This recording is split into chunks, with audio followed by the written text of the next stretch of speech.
जगमग देवघर करेला।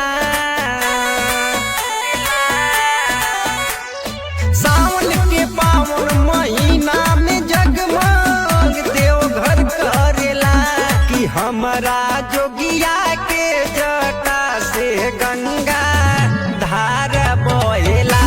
कि हमारा जोगिया के जटा से गंगा धार बहेला।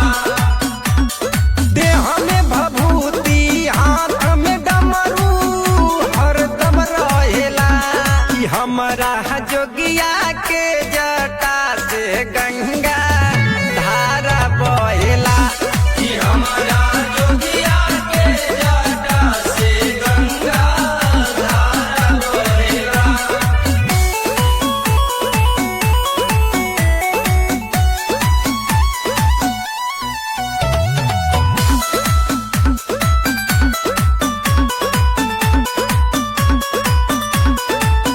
मिरिग के छाला गाला नागला पटाई पर्वत पे बैठल बानी आसन लगाई।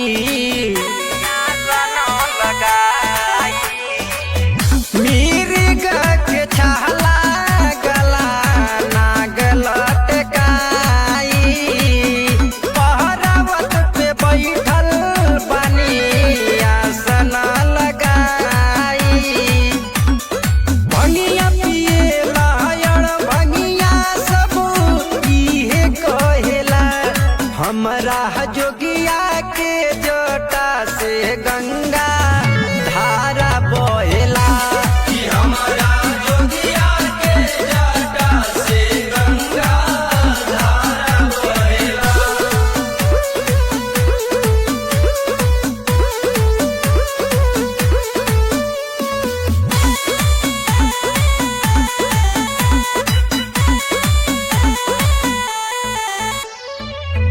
काशी के वासी बाबा हई विश्वनाथ जी पौआ पड़ी रउआ के